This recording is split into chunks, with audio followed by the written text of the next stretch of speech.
guys, welcome back to my YouTube channel. It's your girl Danger, and this is part 2 from last time. Yeah, man, if it's your first time here, welcome guys, welcome. And if you are a returning subscriber, I appreciate the love, the support, and the feedback. Oh my goodness, the feedback from last time warmed my heart, guys. I'm sorry I made a few of you cry.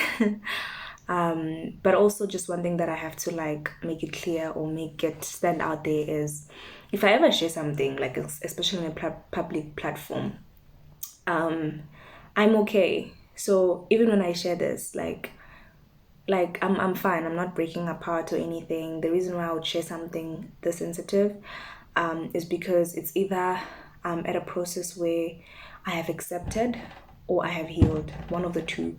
So maybe I haven't healed, but I'm at a place where I'm aware of certain things and it doesn't really affect me like how it did before. You get me? So, and even when I share my stories, I never share stories that don't have hope in it. Like if there was not something good that's gonna come out of this, I wouldn't share it. If I was still hopeless out of my mom's death and a lot of things that happened, I wouldn't share this because I never wanna spread things that are not hopeful, that are not filled with life or love, you know. And I think also you have seen from the intro. Well, the person who was doing the intro for me asked like, what would I like as a description, and I said faith, hope, and love. Well, I took it from 1 Corinthians 13, but I mean, still, it just makes sense. Like I talk about God, you know, I talk about, which is faith. I talk about hope. Like I want my stories or whatever I share to be filled with hope. And I also talk about love, loving one another, guys. The love of God, like love in friendship. Oh, like there's gonna be a lot of content that's gonna come out, which I'm very, very excited about. I'm not gonna restrict my channel only to talk about God, though it's gonna be still predominantly about God, but like I'm gonna make some allowance to talk about a lot of things that you guys will like, so keep a lookout for that. So yeah guys, I'm okay, you understand? I'm okay. I'm fine, I'm stable. I'm not saying I have healed completely from certain things because some things are lifelong scars. It's just the truth, you know. But then I'm at a place where I'm okay, and you know, don't okay, I can't tell you how to receive whatever I'm gonna say or what the case might be, but just it's a reassurance from my part that I'm better. I'm at a better place now. Yeah, man. So clearly, where did we leave off? Where were we?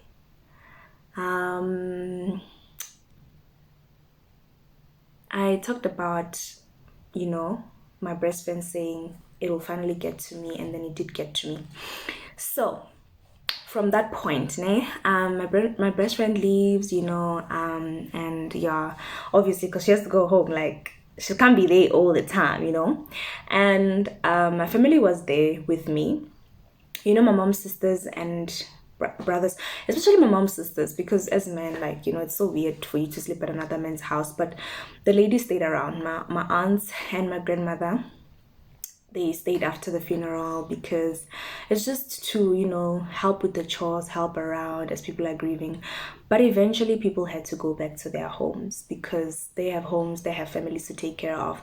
So I remember I was talking to my mom's spiritual mom this one time, and she's like, are you okay? And then I'm just like, I don't know, granny, I'm not feeling anything. Okay, I call her granny because she's like my mom's spiritual mom, so I call her my spiritual granny. But yeah, so I call her granny.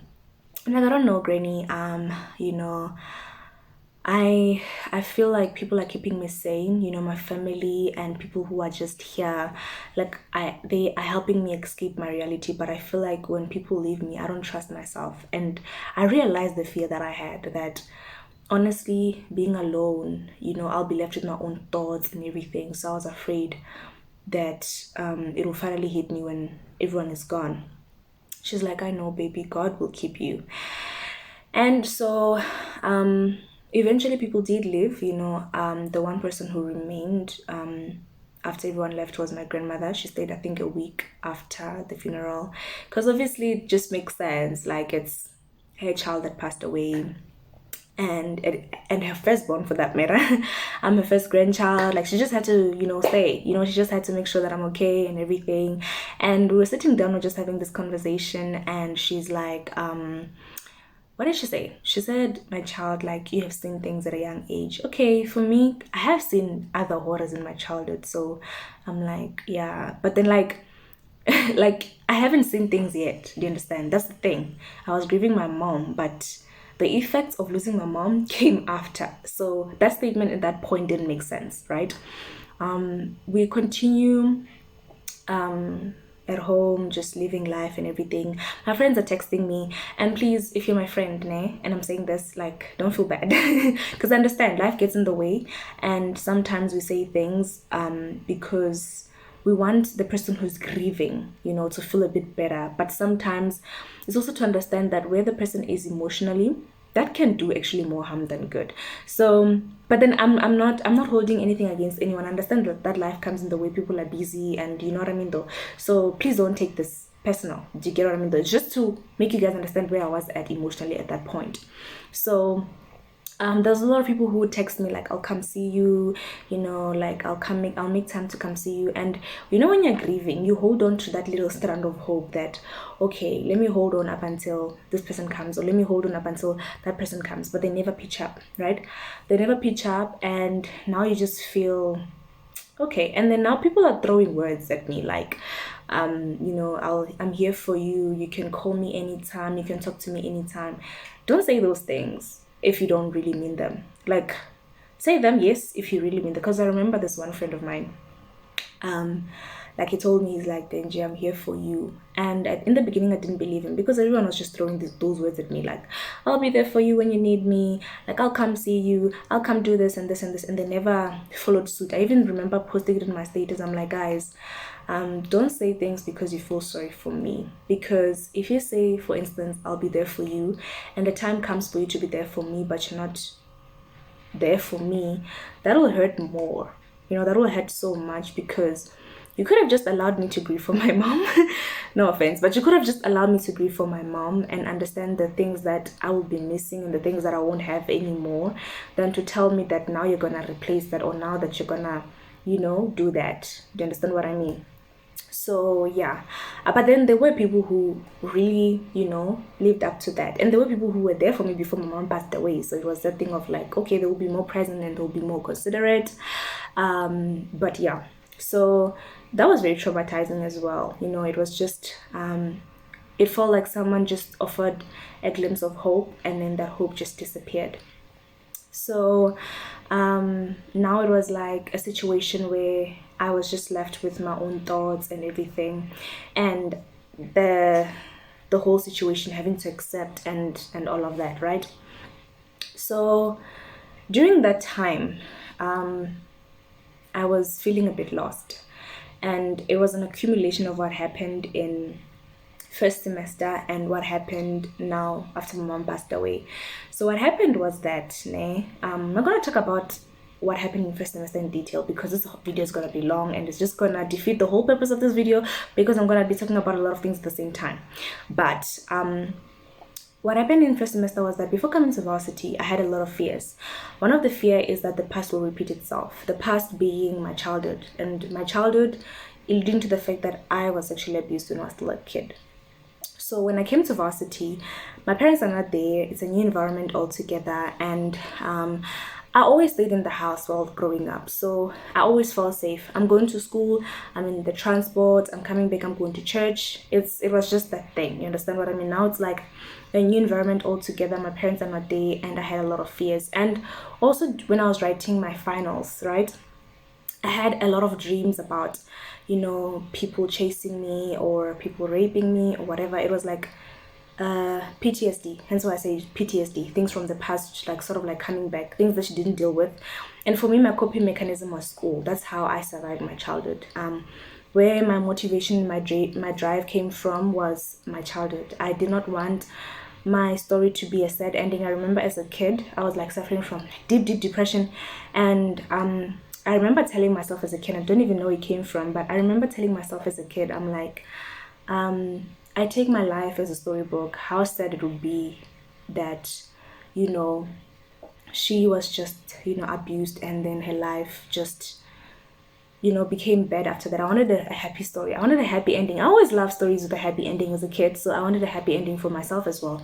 So hence why school became a coping mechanism. Do you understand?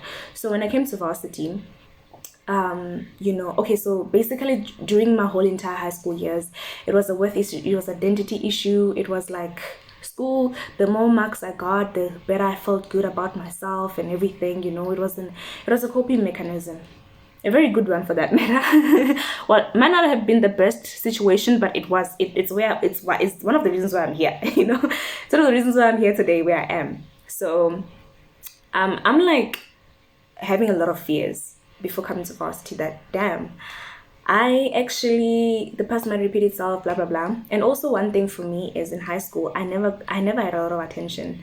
And I think also just in primary, I didn't like myself. A lot of people from Manuel knows Uguti had danger, didn't take care of herself. Because of that, because of what happened in my childhood, I never really liked myself. I didn't love who I was. But then there were a lot of life-changing events that happened that made me come to this place where I take care of myself, I look after myself, etc. So now, I have to take a breath here. I'm speaking so fast. So now it's like, eventually, when I was in high school, like being a top student or whatever, I don't know if I was just, I don't know, I don't think I was intimidating, but like, there wasn't, I didn't get attention. Do you get what I mean? There was not like a lot of people asking me out in high school. Also just our school, it was like a small school. And yeah, man, I was just focusing on schoolwork. Schoolwork was just that one thing that affirmed me. Danger, you're good enough. Danger, you're beautiful. Danger, you're this. Danger, you can conquer. Danger, you know what I mean? The school resurrected me, brought me back to life. Jesus brought me back to life spiritually, emotionally, but school also really played a major role in helping me to overcome my childhood trauma. Or it was a coping mechanism. So coming to university, and I'm working so hard, and like I'm getting 60s, so now when I used to get 90s in high school, it was like I felt good about myself and everything. Suddenly my childhood is insignificant. I don't care about it anymore. It was that one thing that I didn't want anyone to know about me about. It was like a dark secret. And everyone in my class assumed that I was a virgin because I was also like praying all the time, like preaching. So people just had those assumptions, and I didn't care to correct them. Like if they just assumed that I'm a virgin, then sure thing, yeah, but then I was having nightmares in grade 12, and it's like the past was catching up with me, and I felt like I was tripping, I was falling. I thought that academics was making me escape from my childhood more and more, but then now it's like my childhood was catching up with me, and I felt defeated. Eventually I opened up to the class. I was talking to the class about the whole thing that happened, but I didn't get into detail about exactly what exactly happened. But the main thing, it was I had an issue with purity and how purity was explained in our school. And I was talking to people who say purity is more than just the hymen, like in cases where you were raped, like it doesn't mean that you are not worthy, it doesn't mean that you're not pure. Purity comes from the heart. So that's when I shared my story in front of the class for the first time. Because before that I talked to some of my friends, but like that was the first time that I shared my story publicly, and I never shared anything after that, because it was like, when you open the can of worms and it's just like, yo, and even you are scared. And I didn't say everything that I wanted to say, but it was just like, okay, cool, I'm coming to varsity, I have a lot of fears, and like I just didn't want the past to repeat itself. That's the main thing. I felt like I've come so far, and I've defeated so many battles as a kid, and honestly, dealing with rape again is not something that I would want to go through again, or I would want anyone to go through in general. So now a lot of guys, I got quite a lot of attention compared to high school. I had a lot of attention. I didn't like that. It scared me more than it's like, yo, you're a beautiful lady, so that's why you're getting so much attention, And even when a guy is like persistent in pursuing me, I found it like a threat. You get me? So those were the issues boiling down to that. And also just academics being so, like, I'm studying all the time, but I'm getting 60s, I'm not getting those 90s. So I'm confused, like who I am again, like who am I? Like I faced like an identity crisis all over again. So okay, after my mom's death, I was feeling lost. Because also my mom, she made me have a sense of who I was. My mom was like a Christian, so hence, like a part, like my mom and my dad are both Christians, but my mom was like a very strong, fervent prayer warrior believer, you know. So a part of me, or a lot of things from her came to me. Like there are a lot of things that I learned from my mom.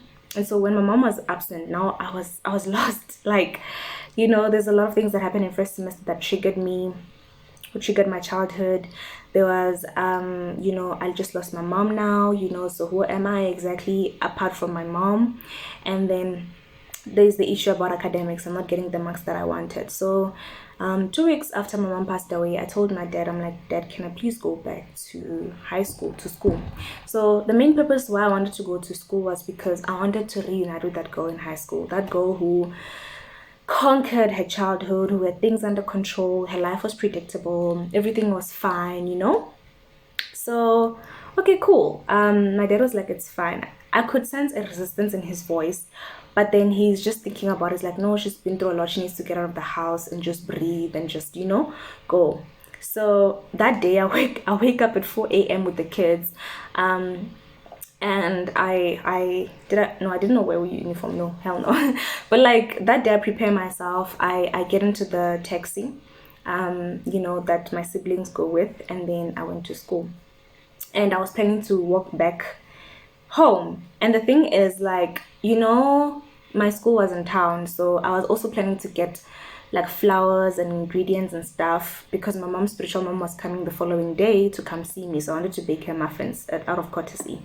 I'm going to school and I'm meeting my teachers, and immediately when I set my foot on the school premises, I feel like I don't belong. And I want you to understand that it's not that they didn't welcome me. They did. They were very happy to see me, actually. They were very, very happy to see me. But you know, there's just a different feeling to when you go back to your high school and you're not at school. It's like now it's like you're done with this place. This place has served its purpose in your life. You're coming back to the same place. You're trying to come back to the same place, but now God is pushing you somewhere else. And this place that God is pushing you, which is university, might feel uncomfortable, might feel like it's beyond you, but then you're supposed to be there. And every single time when I went through something major in high school, I mean in first semester, I would always be nostalgic. I'll go back to my high school pictures. I'll be like, I want to go back to school. I want to go back to school. So, and I remember this one time, one of the people that I was like mentoring at that time, and when I was in first year and she was in grade 12, she sent me pictures of her awards. Like I became so emotional. Like I was just like teary because I really missed high school. You know, I really missed high school. Like I was not enjoying university. I didn't even understand what people meant when they said they were not, you know. And that was, I think, because I had a lot of fears and I had a lot of issues that were not resolved, which was understandable, you know. So I'm getting to school and I'm feeling like, girl, you're done with school. Like, what are you still doing here? But anyways, I come here and I'm trying to reconnect with that girl, but that girl is gone. Like, it almost feels like the best years of my life was in high school. But yeah, man, so I'm talking to my teachers and everything, and then, you know, they're saying their condolences, etc. And then I talked to my principal. I feel like that was like the most beautiful conversation I've ever had with her, because I have talked to my principal before, and I was talking to her about my grieving experience and how when I was looking at my mom's body and when I saw her face, that's when I believed that heaven actually existed, because I saw that this is just a body, you know. And I was talking about how I was asking her questions like, what do they mean when people say things like your mom is still with you or whatever? And she was just giving me answers to all those questions. Before I left, I was like walking, I think 10 minutes, and then she looked at me. She's like, Denje? I'm like, yes, ma'am. She's like, come back. I feel like I should pray for you. She prayed for me. She was praying for my body. Like, she was praying for my body. She's like, Lord, I plead the blood of Jesus over her body and her organs. Protect her, wada, you know? No, that sounds so wrong when I say wada. But like, she's like, I pray for her body. I pray for her mind. I pray that when she goes back to varsity, you protect her, Lord, everything. But she placed emphasis on my body. So I'm walking to the mall, right? And the thing is, like, there are a lot of bushes along the way. This is a path that leads to town, but it's like a shortcut, right? And the thing is, I'm like, as I'm walking, I'm remembering the dream that I had of a man chasing me, and then this time he caught me. But then I don't want to put it in my head. I'm just thinking this is PTSD, because I've been having these nightmares ever since the end of grade 12, the whole of first semester. So I'm like, you know what? It's just paranoia. But I just had this feeling that something bad is going to happen, but I never really like entertained it. Dude, we're going to go to the mall, we're going to get that flour, and we're going to go back home and bake for your granny. So I'm walking, and I'm thinking about the experience that, girl, it's like that verse, you seek the living among the dead. Like, Jesus is no longer here, he's there, you know. Like, it's like me going back to school was trying to go back to me, trying to reconnect with that girl in high school, trying to find myself, but school had outgrown me, you know. So yeah, it was a little bit of a disappointment. And I'm walking, and then as I'm walking, I see this guy. He is like in blue black, right? He's approaching me, he's coming in my direction, I'm going in that direction. And I have an aura from my dreams, but I avoid it. I'm like, nope, it's just paranoia. And besides, it's going on opposite direction, I'm going this way. So I'm walking, I've convinced myself that no, Denji is going the other way, so please calm down. And I'm walking. I don't know what tells me to look back 3 minutes after that. And then I look back. How? My guy has turned around, and he's following me. Okay, my heart rate is pounding, ne? My stroke volume, everything is just like, guys, like my sympathetic nervous system is activated at this point. Okay, but then what I'm just trying to say is that, like, now I'm like scared, now I'm like having my sweaty palms and everything. And something also happened, my phone broke before, and I nearly lost my phone and the memories and the conversations and the chats with my mom. So that was traumatizing. My uncle fixed it, luckily enough, lucky for me. And I didn't want that to happen again. So you know what happened? I put it in my pocket, and I start running. I start like walking very, very fast. I didn't want to run because I'm still thinking I'm paranoid, you know. And at this point, I don't know a difference between my dreams and reality, because everything was just a nightmare for me. Okay, so I'm walking very, very fast. And 1 minute after that, this guy's hand is over my mouth. I'm screaming, I'm kicking, and at that moment, it was just a shock realization that I was not imagining things. This is real. And hence, I feel like ever since then, my failure to differentiate when someone is really a threat and when I'm imagining things, you understand? But that will be a video for another day. So I'm like kicking, I'm screaming, I'm trying to find his scrotum. And the thing is, guys, it's not that I'm a pervert or anything, but I know that if I'm gonna hit this guy's balls, like, he's gonna be weak. Because I know that for sure. I'm like a woman. I don't go to the gym personally. Like, I'm not that fit, you understand? So I'm trying to kick him, but like, I can't. I feel like he also was very strategic in the sense that he grabbed me from behind, you understand? Dragged me to the bush. He's trying to pin me down, and I'm trying to get up. So it's like there was a whole, like, especially my neck was so sore. Like, it was like that thing of like, he's trying to pull me down, I'm going up. He's trying to pull me down, I'm going up. And I'm screaming, I'm kicking, I'm fighting him, you know. And like, we're rolling around the grass, there's dust and everything. And the thing is, I'm fighting. I fought this guy for, I think, a good 5 minutes, guys. A good 5 minutes. He was so strong. At some point, I honestly thought that he was gonna rape me. Eventually, at some point, I'm like, I'm tired. And at some point, I'm like, this guy is too strong.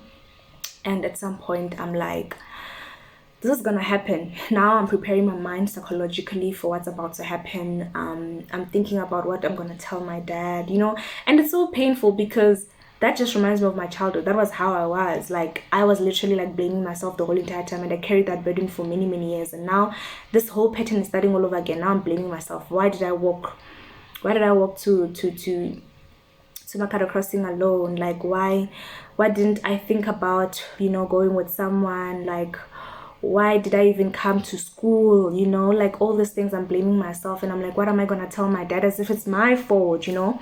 So we're kicking, I'm screaming and everything. I'm trying to kick, I'm trying to, like, I rather die trying, but there's ain't no way I'm gonna give up, you know. So I'm at this point, I'm really badly bruised, like, because I'm fighting a monster, you know.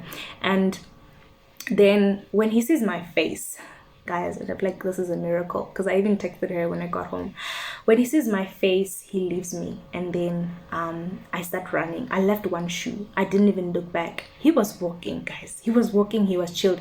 That is how, I don't want to say weak the justice system is, but he was walking, because he knew good now, man. Like, even if she was good to go and call the police, they're not gonna find me. He was literally walking, and I was running like a mad person. From my head to my toes, I'm covered in dirt and grass, you know. And then I'm meeting this lady. I tell her, explain to her what happened. She gives me a pair of shoes, slippers, God bless her soul. And she's like, who are you? I'm like, I'm Denje. She's like, where are you from? I'm like, I'm Pastor who's child. And she's like, oh, it's you who got distinctions in grade, who got 7 distinctions in grade 12. I'm like, yo. I did not know that I was like that well known, you know what I mean? And she's like, okay. And then she's looking at me the whole entire time, because she's like very shocked with what just happened. Trying to call the police. The police are just weak and everything. But anyways, I don't want to get into detail about what happened after that. But long story cut short, I go to I meet my extra class teacher's son. She takes me to my maths extra class teacher, Ma'am Deborah, who has played like a motherly role in my life. And I didn't want to go home because only my dad was at home, and I did not know how I was going to explain to him that I nearly got raped and everything. I was just still paranoid. And for me, it was even worse because it's reliving trauma, because I have been through this before and it really did happen. And now it's like my fears are rose again. Do you understand? So I'm like at Ma'am Deborah's place. She gives me coffee and we're talking about what happened. Ma'am Deborah is teary. Honestly, for me, I'm not. I'm numb, you know. And yes, I'm scared, but I'm numb. And then I start crying. I'm like, what am I gonna tell my dad? And I'm calling my aunt. I'm telling her what happened. And then eventually I tell my dad, and my dad is blaming himself. It's like, I wish I could have protected you. Yeah, but long story cut short, the you know, he buys me rubber, you know, to fix the bruises and stuff. And literally 2 days after that, I'm supposed to go back to varsity. So there I was at varsity, and no, there I was like on my way to varsity. My uncle came to take me, and we're on the road. And the thing is, we passed my mom's graveyard, right? And when we passed my mom's graveyard, I start crying. Okay, I wanna cry. Like the tears are here, because I'm thinking about the whole holiday. People, guys, this is my first year. Do you understand what I mean? This is my first year, and I'm supposed to be on holiday. I'm supposed to be with my family. Out of all the trauma that I went through in first semester, not only academically but in all other spheres. But I'm coming back to bury my mom. That's the first thing. The second thing, I nearly got raped. I'm reliving trauma. Guys, I'm going through it. Do you get what I mean? So I'm walking past the graveyard, and I'm just thinking about the whole thing. I'm just thinking about the whole holiday that was not even a holiday. And now I have to condition my mind to see, now I'm going back to work. On top of that, academics is the pits. I'm working 24/7 and I'm getting 60%, and don't. I'm not complaining, but I'm just saying I wanted to be at a place where I can be assured mentally, like academically, that I don't have to like be fighting for my life all the time. I have to come to a place where I'm okay, you know. So the whole entire time, like, I'm thinking about a lot of things, guys. I'm in the car with my uncle. My uncle is also with his friend. I can't cry. I want to really cry because like I'm just going through it, you know. So we get to race, and I pack my things, and my world is just dark. It just feels like, wow, you know. It just feels like, what just happened? My mom passed away. This happened. You know, is it really real? Is it all in my mind? Do I attract things? Why do I keep on having these incidences that happened? And I pack my things, and my friend comes over. The same friend who was there at the funeral. She comes over, and immediately when I see her, I start crying, guys. I start crying. She does not know what to do. Like, what would you do? What would you do if your friend is just crying out of nowhere? And she continues crying. She's just crying, and then I eventually stop, and she's like taking irritating videos.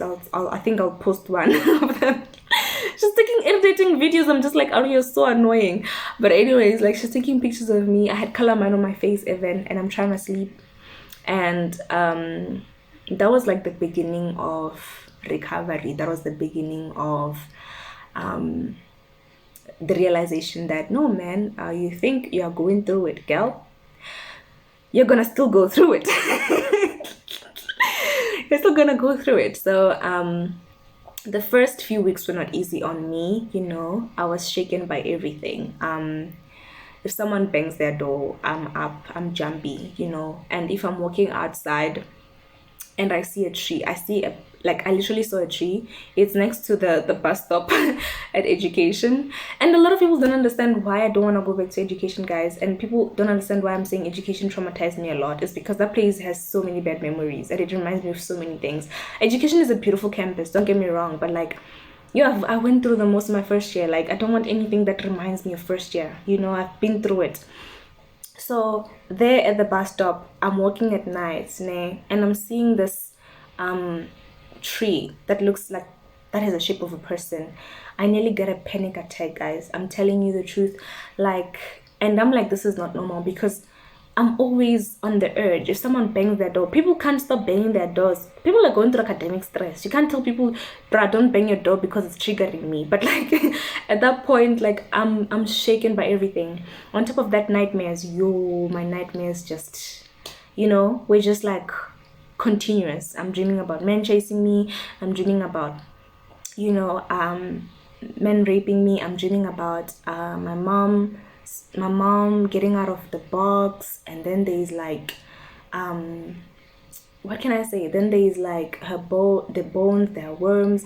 I'm also like dreaming about other dreams, like my mom not dead, because I'm also still in denial. I'm dreaming about my mom not dead, and we're in the car, and I'm like, Mom, you scared me, I thought you were really dead. And waking up to the realization that, no, man, my mom is gone. Really, that dream was just, it was just a sad thing, because when you wake up, you're just so devastated. In the dream, it's like, I'm telling my mom, like, Mom, like, you scared me. Like, why like, I thought you were really gone. And then waking up and realizing, like, you're trying to pick up the phone, you're about to call your mom, you realize that, no, man, she's actually gone.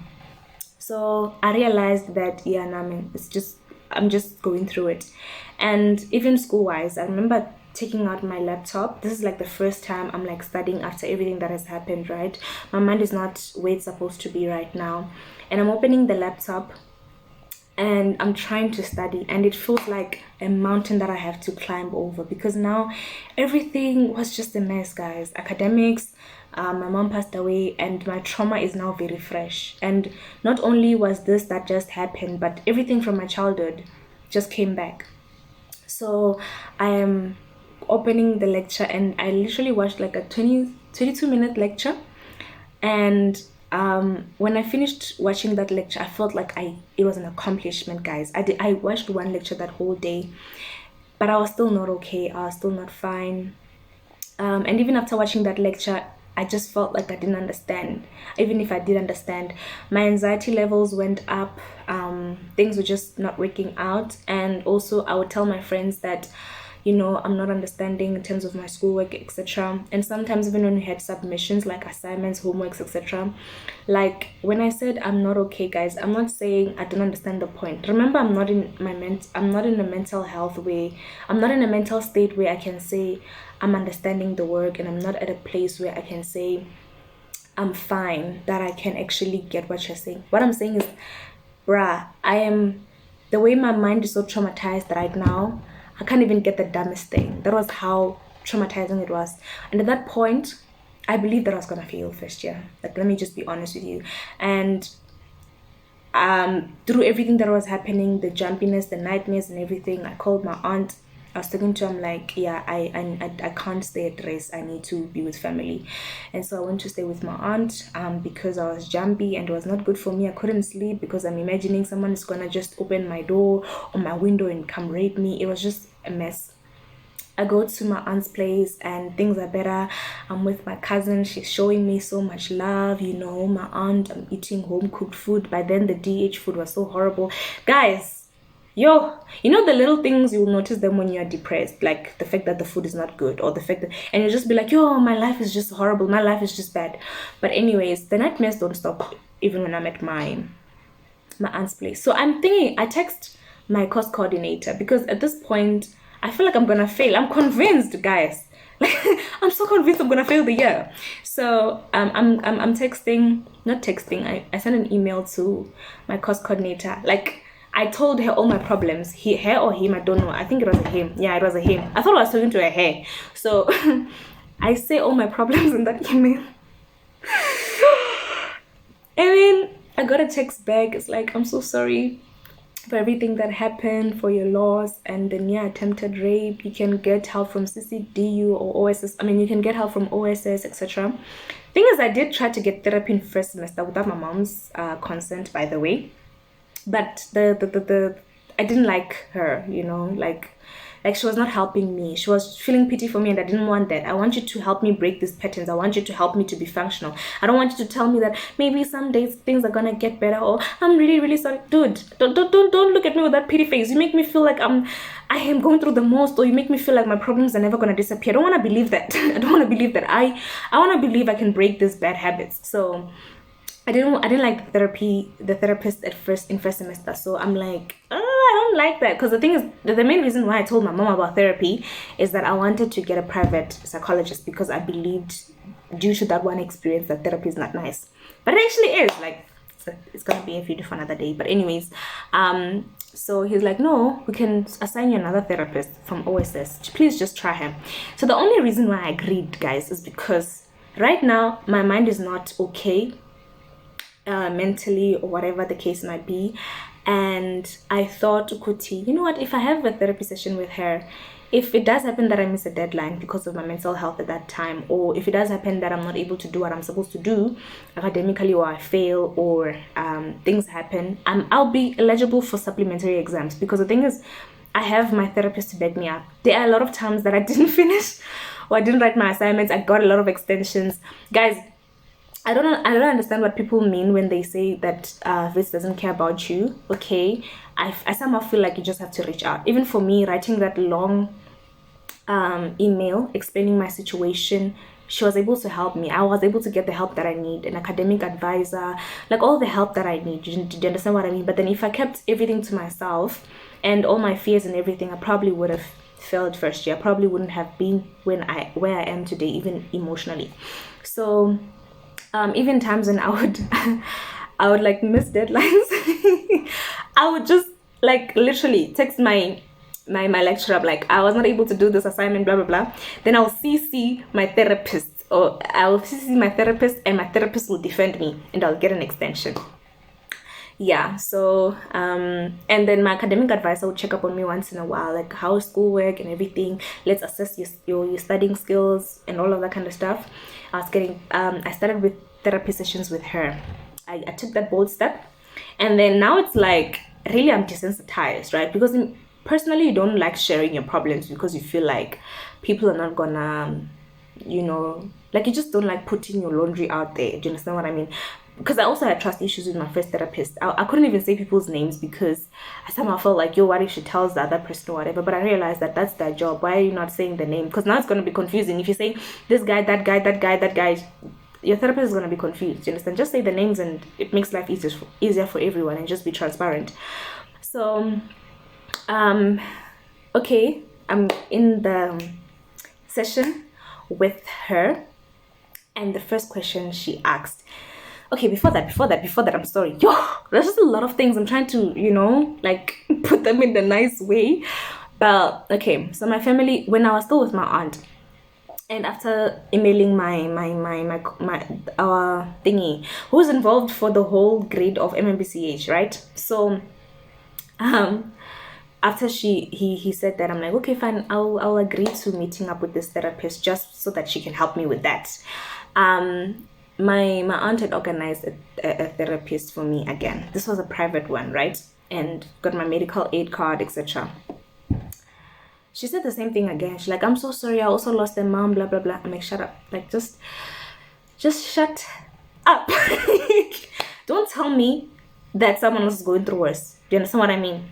I don't care who lost their mom. I don't care who lost their family. I don't care. You understand? I mean, I lost my mom, the love of my life, dude. And on top of that, I'm telling you that I nearly got raped. So don't tell me nothing. You understand what I mean, though? I don't care if there's someone else who's in sexual trafficking, whatever. Okay, I do care. Like, no, I take that back. But I'm just saying, be patient-centered. This is my situation. Don't compare it with other people, you know? And I don't want you to tell me your story. Right now, I'm in the pit. Don't tell me about light at the end of the tunnel. Guys, please. Just help me deal with this. Just help me to go through this. So even that therapist, it was like she was feeling pity for me and I didn't like it. I need you to help me break these patterns. And she was telling me about her experiences, which I feel like is a red flag. As a therapist, you shouldn't tell me your experiences unless you feel like it's relevant in my healing or whatever. And also just what if I'm not a Christian? She started talking about God.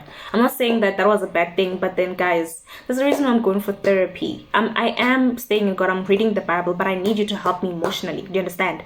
So I left it. And so I was giving up on therapy at this point because this is my second appointment with therapy, right?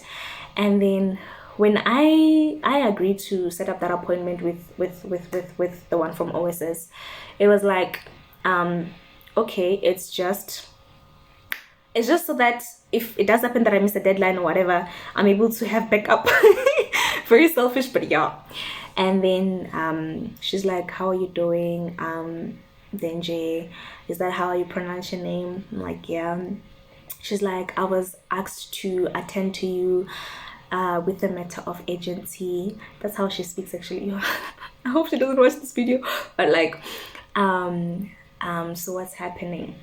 I mean, I spill my beans, guys. I tell her everything that I'm going through, guys. I tell her everything. And I wait for her. I'm like, let's see what you got. That's the type of attitude that I had, because at this point, I'm giving up on healing. She's like, let's just see, you know, what you can do about it. And then she asks the questions that knocks me to my knees, guys. And she's like, how was your relationship with your mom? Yo, I start crying. I'm like, yeah, this is how I know that I found the therapist for me. And what she was trying to find out was, she was not gonna be general. It's not like she recited a thing in her head. When someone lost a parent, this is what I'm gonna say. She was trying to understand how my mom's death affected me personally, because that's what you also have to do as a healthcare professional, as whatever you want to be, right? If you're gonna deal with people, you have to understand how this affected this person individually, because people are different. And I'm explaining to her the relationship between my mom, the ups and downs, not only the good but the bad too. And she's like, yeah, so now that your mom passed away, all of that is coming back up, right? And then I'm like, I love you, man. I love you. I knew then and then that no, man. In as much, like, I felt so much better after that. I felt like someone got me. And then after that, it was a series of like therapy, enjoying therapy. It went from opening up to trying to deal with it, to trying to confront issues, to finally coming to a place where I enjoy therapy. But yeah, man, that's where I'm gonna leave you guys, on a cliffhanger. What happens next? Stay tuned.